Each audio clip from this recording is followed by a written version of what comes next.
had something to say back. And then Ja got in there. I didn't see that the first time. I saw that the first time. So we got some drama in the NBA world, and I love it, involving Ja Morant and Klay Thompson.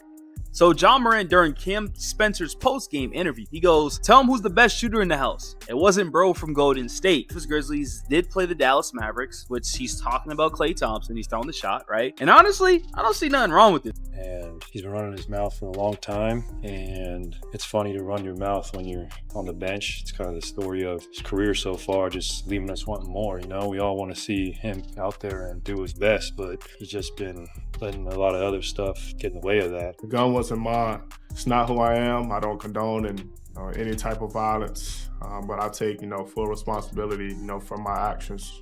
Made a bad mistake, and I can see the image that I painted over myself with my recent mistakes. But in the future, I'm gonna show everybody who Ja really is, what I'm about, and change. New leaked footage from the Mavericks-Grizzlies game has the entire NBA arguing in the comments section. At first glance, it just looks like another night of trash talk. Ja Morant in street clothes, Klay Thompson after a frustrating loss, a few words exchanged, some hands being swatted away. But what looks like a simple trash talk moment was actually the collapse of a rivalry years in the making. Because behind that stare down, behind that one sentence about the best shooter in the house, is a story of resentment, injuries, suspensions, and two completely different visions of what an NBA star should be. From the opening tip, it was clear this wasn't going to be a regular mid-season game. The Mavericks needed momentum, the Grizzlies needed pride, and both teams came out swinging as if a playoff berth was on the line. Dallas had the star power Luka, Kyrie, and a newly motivated Klay Thompson, but Memphis came in battered, missing multiple key players, including Ja Morant himself. And instead of folding, the Grizzlies played like a team with something to prove. Every possession felt like a test of toughness, every rebound a small war, and the arena picked up on that energy instantly. The first spark came when Cooper Flag, Dallas's highly touted rookie, got tangled up in a scramble for a loose ball. Memphis forward Santi Aldama appeared to grab or trip him, nothing major on paper, but enough to cross a line for Klay.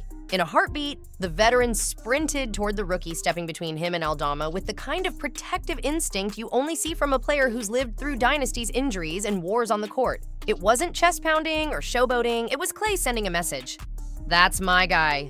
Don't touch him. From that moment, the game's mood shifted. The Grizzlies, already playing with a chip on their shoulder, doubled down on physicality. The Mavericks responded with escalating frustration. Hard screens got harder, close-outs got testier. Every whistle felt like fuel poured on a fire that was slowly, steadily building. By halftime, it wasn't just a game anymore. It was a fuse waiting for the right moment to blow, and that moment was coming faster than anyone realized. Nobody expected Ja Morant to become the center of attention that night. He wasn't playing, wasn't suited up, wasn't supposed to be anywhere near the action beyond cheering from the sidelines. But when the final buzzer sounded and Memphis celebrated a gritty, hard-earned win, Ja stepped onto the court in street clothes, blue hoodie dreadlocks, swinging energy high. At first, it looked harmless. He hyped up rookie Cam Spencer, who was giving a post-game interview, boosting a teammate who had stepped up in his absence. But then Ja's focus shifted, and everything changed. Klay Thompson was standing a few feet away, still replaying his missed late-game three in his head. And that's when Ja pointed directly at him. No hesitation, no smile, just pure provocation. Tell him who the best shooter in the house is. He shouted loud enough for cameras and microphones to catch every word. It wasn't playful. It wasn't competitive banter. It was a deliberate shot at a man who'd built an entire legacy on the art of shooting. Klay snapped instantly.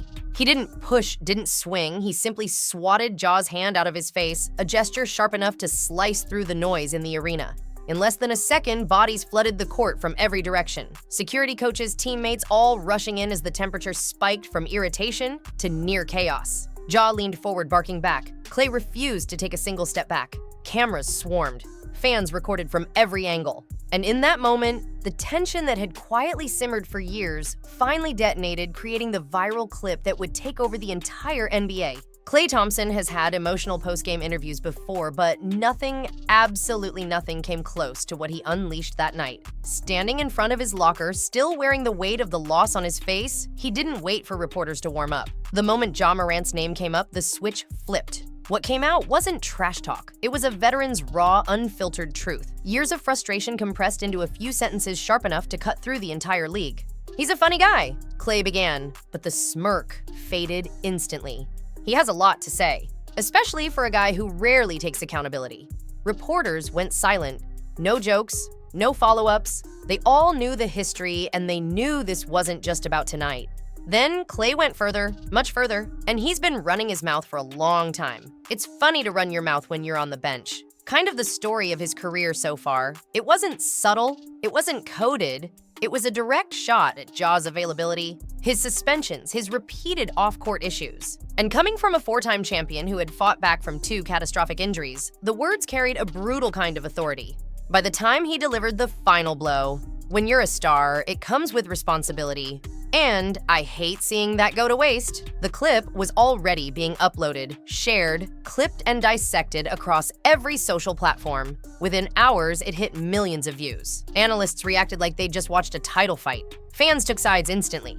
And the message was clear. Klay Thompson hadn't just spoken his mind, he'd set off a shockwave the entire NBA would feel. To understand why Klay's words hit with so much force, you have to go way back before Dallas, before the missed shots, before Ja walked onto the court in a hoodie. Their tension didn't start in 2025. It was born in the 2022 Western Conference semifinals, a series that felt less like basketball and more like a generational collision. On one side, the Warriors dynasty Curry, Klay, Draymond, battle-tested, championship-verified, carrying the scars and swagger of a decade of dominance. On the other, a young, hungry Memphis squad led by Ja Morant, a rising superstar who didn't fear anything or anyone. Game 3 became the turning point. Ja suffered a knee injury on a play involving Jordan Poole. Memphis immediately labeled it dirty.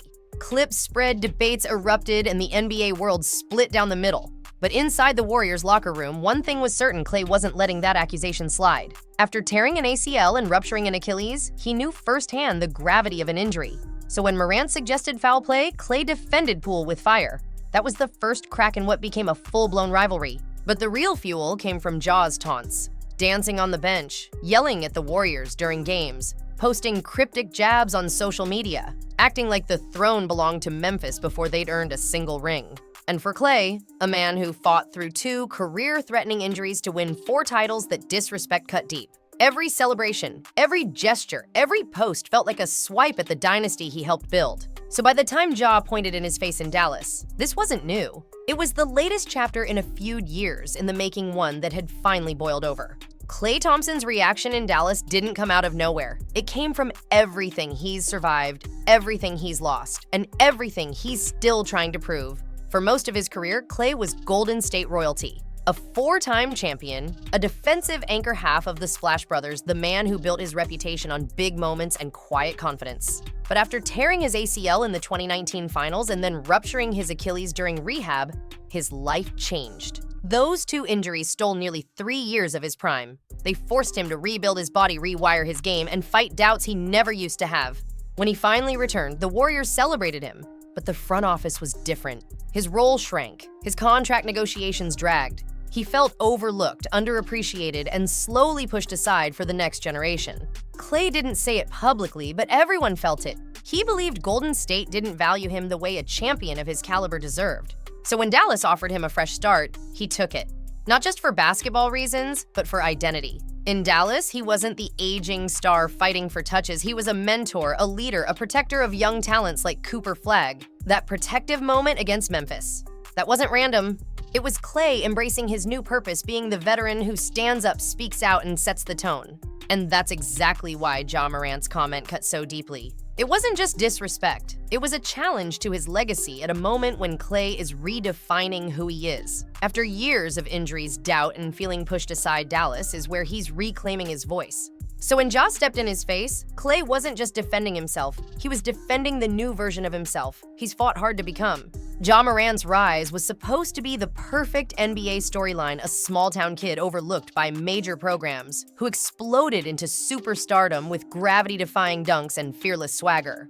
But somewhere along the way, the highlight reels started sharing space with headlines no franchise ever wants attached to its young star.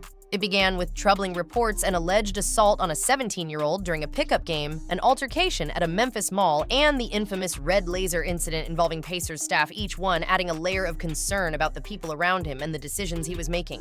Then came the moment that shifted his entire public narrative, the Instagram live video from a Denver strip club where Ja briefly flashed what appeared to be a handgun.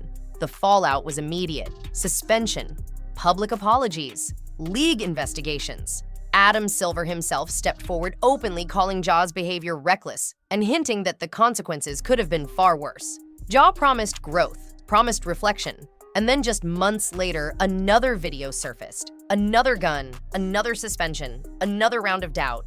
The pattern didn't stop there. Tension with the Grizzlies coaching staff spilled into the public, culminating in a one-game suspension after a heated outburst. Fans who once saw Ja as the league's next face were now asking uncomfortable questions. Could he stay out of his own way long enough to reach his potential?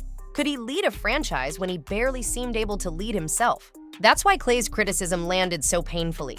When a respected veteran says rarely takes accountability, people don't shrug it off, they see the receipts. Klay didn't create the narrative. Ja's actions did. And for many fans, Klay simply said what they'd been afraid to admit: talent can take you to the top, but maturity decides whether you stay there.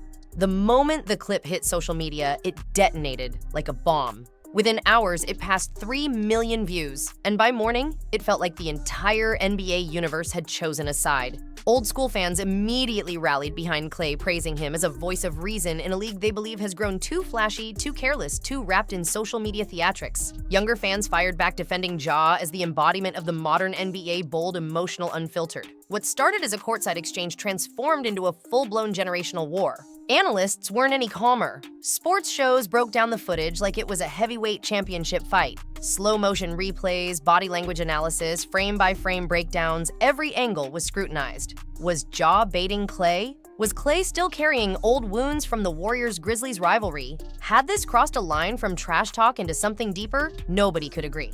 Even the NBA took notice. League officials quietly confirmed they were reviewing the incident, a rare move for a confrontation without physical contact. But the intensity, the history, and the public fallout made it impossible to ignore.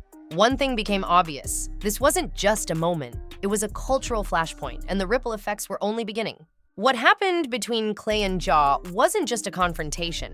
It became a symbol of a much bigger fight happening across the NBA. On one side is the old era built on discipline, accountability, and a prove it on the court mentality. On the other is the new generation, unapologetically expressive, louder, flashier, and unwilling to bow to legacy simply because it's legacy. Klay represents everything the older fans still believe the league should be. Ja represents everything younger fans think it's becoming. Their clash wasn't about a single comment or a single game, it was the collision of two philosophies that have been creeping toward each other for years. That's why the footage hit so hard. It wasn't just Ja pointing in Klay's face. It wasn't just Klay swatting his hand. It was the moment those two worlds finally collided in public, raw and unfiltered. And when a veteran with 4 rings calls out a rising star who's been battling controversy, it forces uncomfortable questions about what leadership, respect, and responsibility really mean in today's NBA. But here's the thing, this story is far from finished. Memphis and Dallas will meet again. Pride will mix with memory. The energy will be different now, sharper, heavier, personal. And when Klay Thompson and Ja Morant step into the same building next time, everyone will be watching.